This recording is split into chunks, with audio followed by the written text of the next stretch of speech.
Welcome back to What Arty Noobs for General Disturbance. This is the Object 261. It's the Tier 10 Soviet SPG. This one's located on the north spawn of Malinovka, and it's under the command of E.A. Poe.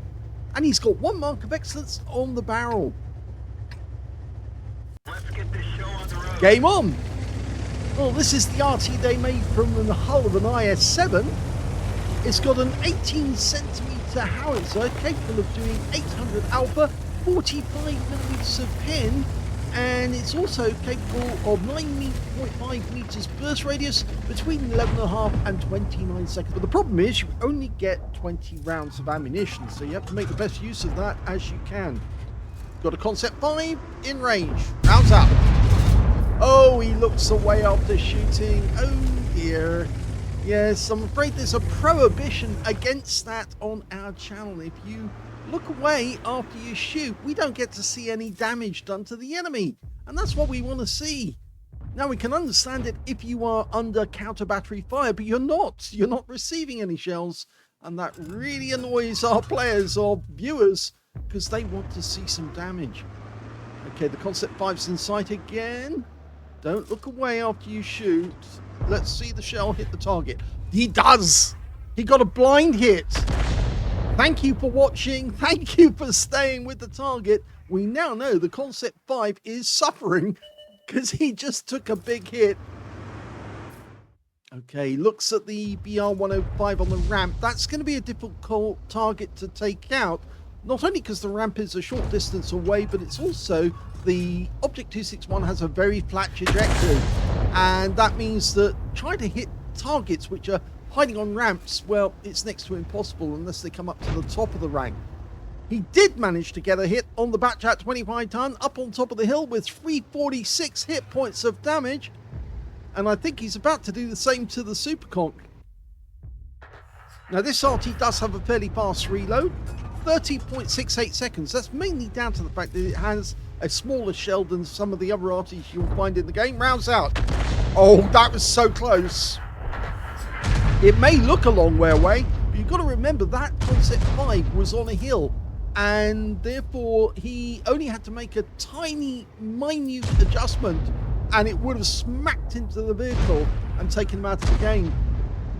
Okay, he's almost loaded. He's got 3 tanks to go for. I go for the Leopard, lower armor. He's doing that. Hits the Superconk instead for 321, but he stuns both of them, and that's important. And look at that, his teammate is doing the same. The Artys on this team are, I'm looking at the list, E.A. Poe in the 261, and another player in the T92 HMC. We're almost loaded, and he's got 4 targets to aim at. He goes for Viz 55, gets a direct hit on his engine area, and of course he stuns 2 tanks in the process, and he picked up loads of stun assist off that one as well. Clever targeting is half the battle. If you can work out which enemy tank to hit, and you might be able to pick up loads of stun assist. In the process, he's waiting for the Viz to move. He fires directly at him, and he gets a splash for 225. Another thing that I do, which I think many players, not every Arty player does, is mark the target. If you use your T key over the target you intend to hit, then it tells your teammates on the ground which enemy tank is about to get hit by an artillery round. Now, if they track that target for you, it means not only do you get an easier hit, but you also potentially will give them stun assist, damage assist as well. Well, you'll give them the damage assist, and you'll get the stun assist. The T92 just wiped out the M54, the M454. That Superconqueror is looking very tired, but the Leopard nearby is also a one-shot if you can penetrate his armor. Remember, Leopards don't have much armor, and in fact that guy's turned his tank around, which I think he's going to retreat. Yeah, he is retreating. We splashed him for 150. He's pulling back down the hill. He's feeling a little uncomfortable with so low in the hit points. Oh, and the Leopard just went down And he picked up the rest of that as stun assist. Somebody, the 60 TP up on top of the hill, got a kill shot right up the leopard's rear. And so that's another 555 stun assist in the bank. We're going for the Supercop. And that's a kill. It looked like the shell hit the top of the vehicle and he's out the game just like that. Now he is moving, change position to avoid counter battery. Doesn't want to make it too easy for the enemy. He also wants to improve the angle on the enemy as well, because of course the better position you're in, the more chance you've got of getting a shot on the target. That Batchat 25 ton is sitting down by the water. He fires a round in and splashes him for 29.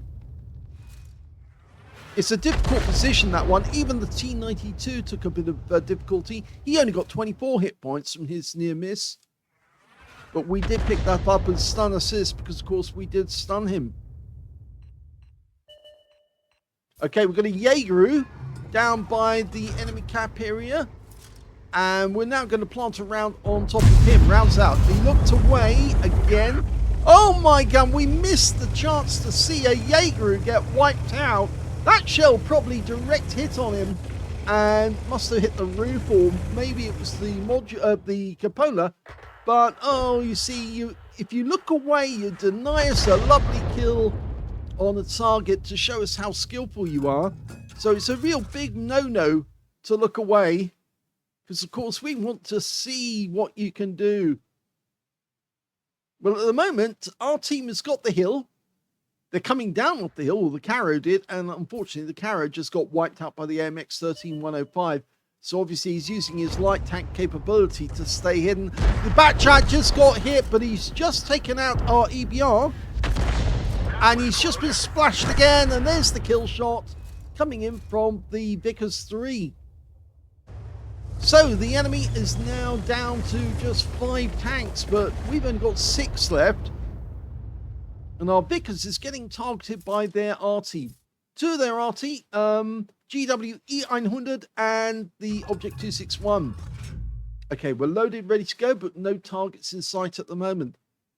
There's only 3 tanks moving about down below. There's the Hori 3, which of course is a tank destroyer, the AMX 13105. And the last one is the FP4005, the Heshbarn. I know other people call it another word in conjunction with barn, but we don't do that because, of course, we've got children watching and we know that there are children watching. This video is not made for children, but obviously we don't want the children to hear rude words, so we try not to say them unless it's absolutely necessary. Okay, we think that that AMX 13105 is up on that hill amongst those trees. He could be on the tree that's been knocked down, actually. He could be in that little tree. More than likely, he's actually in a bush. But he did manage to see the Caro and got a clean shot without being seen by the Caro as well. It could be that the Caro was moving past some trees at the time. There were trees in that vicinity, so it's possible he was double bushed and that's why he couldn't be seen. Now, our guys have actually pulled back towards our cap area, kind of inviting the enemy in. The 2 heavies sitting up on top of the hill, well, they seem to be playing with themselves. I think it's the 60 TP and the IS-7.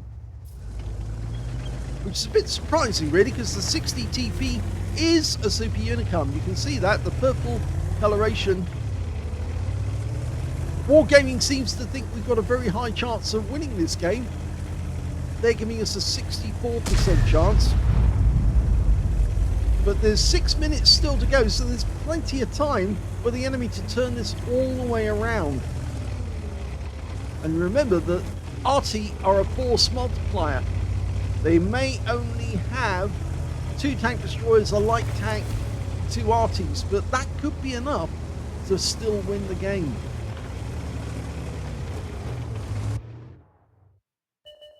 Okay, one of the enemies has been spotted. It's the Hori 3. He just got hit.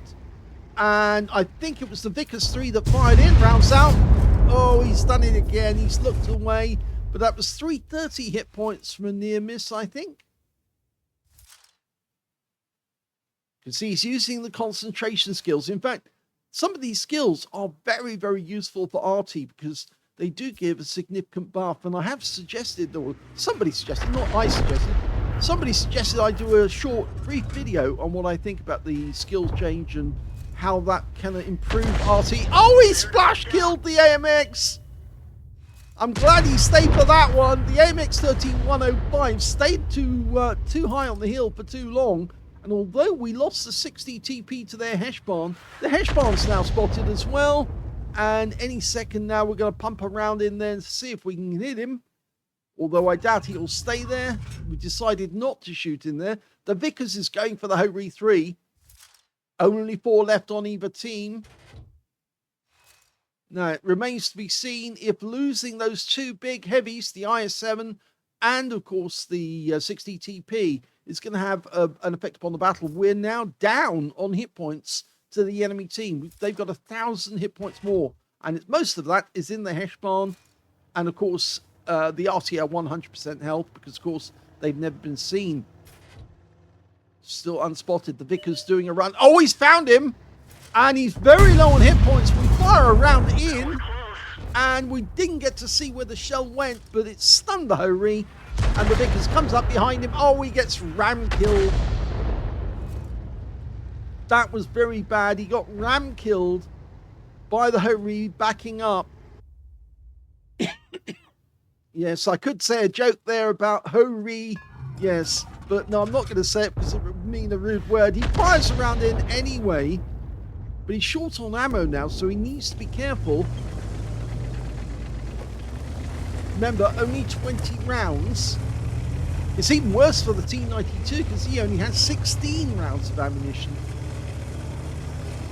Some of these ammo amounts are actually kind of arbitrary, you might say, because Wargaming knows that these vehicles, these Arty, were serviced by trucks that carried loads of ammo as well as men to actually load the shells.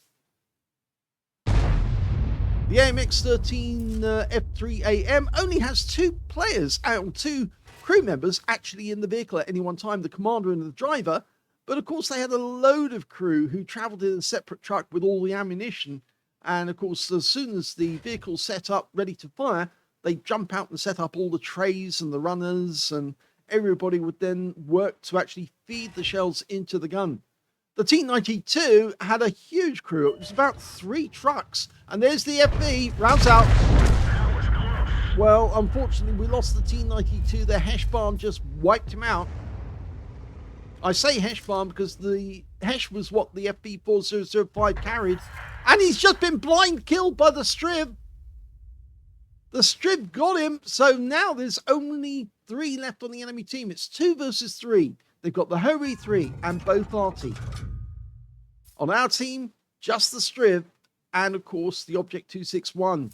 I did say they could turn it around, and, well, they have to a certain extent. The Striv has just found the Hori, who fired snap and failed. Now, can we get a splash kill? Go for it. Rounds out. And he does get the kill. We didn't get to see it because he looked away again. I wish you wouldn't do that. You can see both enemy Arty have gone after the Striv because he's the only one who got spotted. So now we're in a position where it's even on numbers. They've got 2, we've got 2, but the enemy team got 2 Arty, and of course they're up against the Striv. There's the 261. The Striv managed to get him. They're still in reload. The T92 on the GWE 900 on the enemy team's just finished his reload, and the Striv's changed course, and you can see that the GW managed to work out where he was headed because he did put a shell nearby. We've got 1 round of ammunition left, just 1, and now we're in the last minute. This is going down to the wire. Striv is looking for the target. He knows from that near miss where the enemy is. In fact, he's found him. Now, can we kill him? Rounds out. Yes! Sorry if I overloaded the microphone there, but we killed him with a lovely snap. It was a snap. He didn't have long to dial in, and we won. Well, the moment that I said it was the last round of ammunition, I think some of you were already biting your nails, wondering if he was actually going to earn a medal out of this one. That was an ace tanker game for EA Poe in the Object 261. Not the first ace tanker he's had. I presume he's had them many times before. He's also managed to earn a Gauze medal for getting more damage, exceeding 8 times the hit points for his own vehicle. A Bruiser medal for getting at least 5 critical hits. In fact, he got 10. He got a Fighter badge for getting at least 4 kills. He actually ended up getting 5, 1/3 of the enemy team, and 1 short of getting a Top Gun. But he got the most important medal, a very rare medal, because you don't see it all that often, not even in tanks for that matter. But getting it in Arty is all the more delightful. He got a Faden's medal. He killed the last enemy with the last round of ammunition in his magazine and won the game for his team. And on top of that, he got a Confederate as well for hitting more of the enemy than anyone else on his team. And you can see the long list of tanks that he actually struck during that game. Even though he got 5 kills, he still qualified for a Confederate because he spread the Arty love all over the battlefield, all over the enemy team, made them feel really warm and welcome and stunned them quite a bit as well. But he certainly did have an effect upon the battle. He won the battle for the team. You can tell that when an Arty does this well in a game where you see a Gauze medal, you see a Confederate, you know that the Arty was instrumental in winning the battle. So let's have a look at the team score and see where he was. Okay, well, let's have a look. There we go. Right, and he did get the second highest damage in the game. The Batch had 25 ton on the enemy team. There we go. He managed to get the highest damage with 4,891 hit points of damage. Second highest damage went to EA Poe with 4,572. And the third highest damage went to the Vickers 3 on our team with 4,065. When it came to kills, yep, EA Poe got the highest, 5 kills to him. 3 kills went to the Vickers and also to the Batch at 25 ton and the Hishpan on the enemy team. And when it came to base XP, yep, it's EA Poe again. My voice is going. 1,029. He's the only one to get over 1,000 base in the game. And he definitely got 1,029, which is the highest. Second highest was the 60 TP up on the hill. He got 865. And the third highest was the IS-7 up on the hill, who managed 862. He fired all 20 rounds in his mag. He got 10 direct hits on the enemy and 2 penetrating shots, 19 splash. 4,572 hit points, all of it at more than 300 meters. He damaged 12 of the enemy, killed 5, so there's a 7 difference there to earn the Confederate. 2,521 hit points of stun assist off 16 stuns, and that's where he earned the ace tanker. On a free-to-play account, he actually made a loss, would you believe it? It's 10,245 credits loss. Even though he won the game, it's actually down to the fact that he had to pay for consumables. If he hadn't had to pay at full price and had bought them at half price when they were on offer, he would have made a profit off the game. But sadly, because he actually had to pay full price, he actually made a loss overall. And 1,029 base XP out of that game as well. You can see it went down to the wire because it was 14 minutes and 23 seconds in the battle duration, wiping out that last enemy, the GW E100, who really shouldn't have come out of the forest, actually, to be honest. He shouldn't have come out. He should have stuck in the forest. If he had, then he might have actually ended up with a draw because we were coming down to the wire. The Vickers would have known where he was, but the Object 261 was too keen to actually get a shotgun and got caught cutting across the battlefield by the Strith and taken out. So we are lucky that the GWE 100 misplayed it right at the end, but it was a good result and a lovely shot right at the end. I admit it was a snap, and snaps don't often work because obviously if you fire in haste, then sometimes the shell will go anywhere within the circle and you'll miss your target. But in this one, he was steady enough to get that shell right on the target and blow him to pieces. So congratulations for earning an ace and a Fadens in this battle, and a Gauze, and of course a Confederate. Nice to get so many medals. It was a good battle. The one proviso, please, if you're going to send a replay into us, never look away when you shoot. Never look away. unless, of course, you are in receipt of counter battery shells. If the shells are landing around you, then it's excusable because, of course, what you're trying to do is you're trying to stay alive by moving from your position. But if there's no shells landing anywhere near you, you've got no excuse to actually watch the shell and see what actually happens. We missed out on the kill for the Jaeger. We missed out on the damage you did to the enemy tanks. And it would have been nice if we could have seen those. But sadly, you kept looking away all the time. You obviously did stay when we saw some of the enemy tanks wiped out. But it would have been even better if you'd stayed for all of them because you weren't under a threat from the enemy Arty. They just weren't counter-batterying you at all. So with that proviso, well done to EA Po. If you enjoyed the battle, please give this video a like. Do subscribe to our channel. Leave a little comment down below because it feeds the algorithm. And thank you for watching.